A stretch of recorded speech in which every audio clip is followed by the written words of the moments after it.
Oke, lanjut lagi. Tadi kita sempat bahas soal konteks ya, dan gimana internally kita nge-skip gimana sih mereka internally paham bahasa. Nah, sebenarnya di transformer model sendiri kayak ada blok yang penting namanya head attention. Kalian mungkin lihat, oh ada multi head attention sama mass multi head attention. Ada juga namanya single head attention, tapi disebutnya ya attention aja. Untuk saat ini saya nggak bakal bahas bedanya apa, karena agak lumayan ribet dan agak harus deep dive. Tapi yang saya bakal kasih tahu apa gunanya attention model. Sorry, attention block. Attention block tadi ya untuk konteks. Nah, sekarang kita bakal bahas attentionnya itu sendiri, attention block. Anggap aja attention system itu mirip sama dengan cosine similarity. Nah, dibanding kita ngelihat secara ini yang di komputer lihat ya, anggap aja A sama B sama C ini rangkaian kalimat lah misalnya. Mungkin A itu ngepoint terhadap kata raja, dan mungkin B itu misalnya pekerjaan lah misalnya. Bebas sebenarnya ini kan cuma dua dimensi, tapi ya kita tahu secara internal model LLM bisa sampai 1024, 3004, 4096 dimension lah, pokoknya tinggi banget. Karena kita manusia dan kita nggak bisa ngevisualisasi lebih dari tiga dimensi, jadi harus pakai dua dimensi dulu ya. Nah, kata raja sama kata pekerjaan itu kan nyaris mirip. Jadi mungkin mereka vektornya lebih dekat. Dan misalnya vektor C, itu misalnya kita ngebahas soal apa sih yang nggak hubungannya sama raja atau pekerjaan, makanan lah misalnya kayak burger. Beda banget. Makanya mereka nggak mirip. Tapi ini secara simpelnya kayak cosine similarity. Attention itu kayak nyaris mirip cosine similarity secara tugas ya. Secara tugas nyari kemiripan.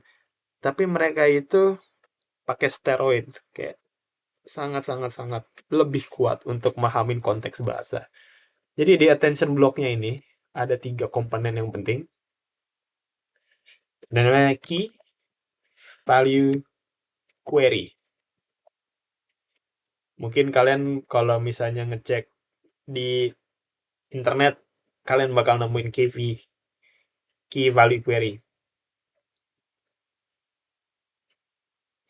Secara internal, ini kayak nggak begitu ada artinya. Kalau boleh jujur, agak aneh. Karena penjelasannya lumayan abstrak dan nggak perlu dipikirin dalam. Iya, agak agak aneh sih kalau boleh jujur. Pokoknya tapi yang lebih penting ini tiga key ini sebenarnya vektor juga kayak ini. Di mana masing-masing kata misalnya kayak halo, nama saya Budi. Nah, terus misalnya ini ditranspose ya, kayak bukan ditranspose. Kayak ini. Halo, nama saya Budi. Nah, masing-masing vektornya ini masing-masing kalimat ini yang nantinya juga bakal diubah jadi vektor. Mereka tuh bakal punya kemiripan satu sama dia di modelnya ini, pokoknya mereka nyari kemiripan. Seberapa mirip kata halo dengan kata halo, kata nama dengan kata nama, dan kata halo dengan kata nama. Nah, nanti misalnya saya gambar ya, pakai seberapa, secara garis besar seberapa kuat lah. Saya jelas halo sama halo lumayan kuat karena kata-katanya sama dan secara kontekstual, saya ngomong secara kontekstual lumayan mirip. Terus mungkin nih pasti ini gede semua ya. Di apa? Secara diagonal pasti gede karena mirip. Tapi mungkin juga kata nama dengan kata Budi ini konteksnya juga mirip. Mungkin agak lebih kecil gitu, tapi nggak sebesar ini, tapi kayak sedang lah. Kayak 0,1% lebih kecil, tapi kan lumayan mirip gitu. Sama juga di sini kebalikannya ya. Tapi mungkin kalau halo dengan Budi nggak ada bedanya lah. Budi dengan saya mungkin ada miripnya karena Budi kan juga mengerucut kata kata saya gitu kan. Juga ada sedikit. Nah, mungkin kayak gini. Nanti di sini di score, sorry, kenapa saya gambar ini? Nah, nanti ini di score, di normalize, pakai kalau kalian tahu pakai normalize-nya pakai apa? Pakai namanya saya lupa.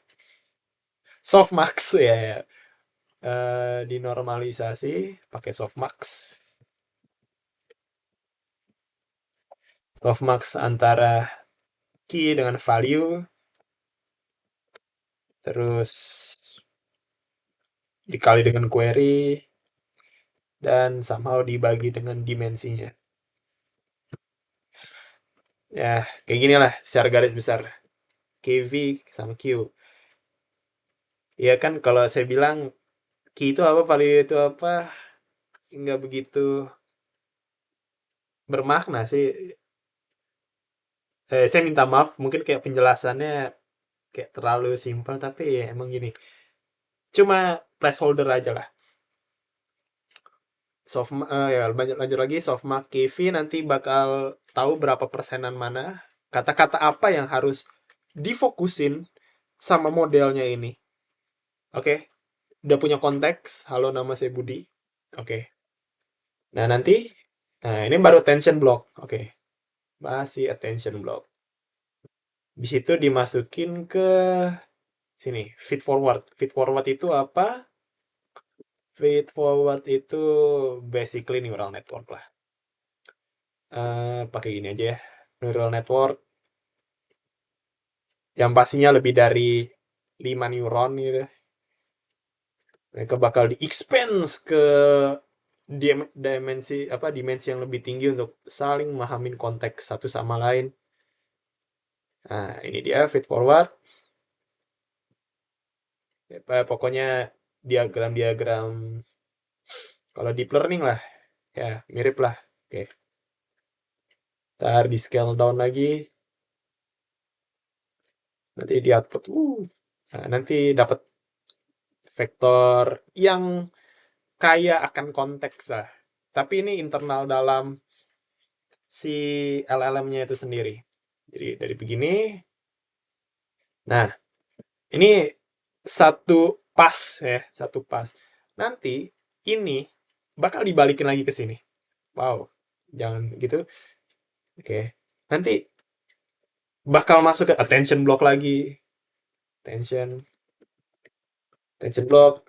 Terus ke feed forward lagi, ke attention lagi, ke feed forward lagi, attention lagi, terus aja sampai ke ke softmax final. Nah, tugas final softmax ini cuma nentuin kata-kata apa yang harus di-generate selanjutnya. Nah, di bagian sini nih, softmax ini. Ini kita lagi bahas yang ini ya, softmax ini. Jadi internally si GPT bener, ini bakal kayak nulisnya kayak begini. Tadi apa sih kita bahas? Ini. Pagi ini saya ke kantor. Ini kayak gini. Pagi ini saya ke kantor. Pagi ini saya ke kantor. Nanti dipecah. Kan ini kan cuma single attention block ya. Tapi di sini kan ada tulisan multi head. Jadi ada banyak. Pagi ini saya ke kantor dan ini dipecah jadi anggap aja 4 vektor lah. Pagi ini saya ke kantor dan kelima-limanya ini langsung dimasukin ke LLM sekaligus. Ini apa problem yang ini kan masih ingat soal yang ini sequential. Ini langsung aja semuanya karena kita pakai GPU paralel bos. Pagi ini saya ke kantor. Nanti dia masukin ke attention block, ke feed forward. Nah, gini aja lah. Ini juga ini sebenarnya namanya output tapi juga bisa dipakai buat input.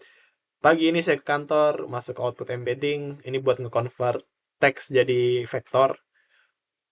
Masuk lagi, masuk lagi, muter, muter, muter. Sampai ketemu namanya EOT.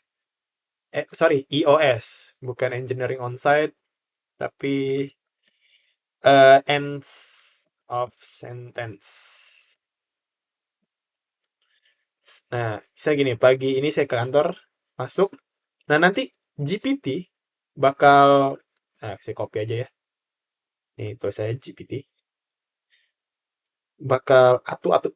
Pagi ini saya ke kantor, ketemu, nih masuk lagi dengan teman, atu-atu. Makanya kan kalau pakai GPT itu ada kayak scrolling text gitu kan ya. Sebenarnya itu kayak gitu. Teman kantor saya titik EOS. Kalau udah ketemu EOS, itu artinya generate-nya udah selesai. Gimana dia tahu bisa nentuin titik sama EOS? Ya, dari tadi nih. Si mana sorry? Softmax layer ini. Jadi kayak ada probability. Oh ya, mungkin kalau saya nih dalam internalnya GPT, mungkin kalau saya anggap aja saya GPT. Pagi ini saya ke kantor. Kira-kira kata ketemu ini adalah yang paling mungkin secara statistik untuk keluar setelah kata kantor bakal ditaruh ketemu. Oke, kalau saya nulis kata ketemu, kemungkinan besar pasti ada hubungannya dengan orang lain. Berarti kita pakai kata dengan. Dengan siapa? Teman kantor. Teman kantor saya. Kayaknya udah cukup. Titik, habis titik, EOS. End of sentence, kelar generator. Mungkin sampai saat ini dulu ngomongin attention sama feed forward network. Nggak terlalu dalam, karena emang lebih simpel. Dilanjutin ke topik yang berikutnya.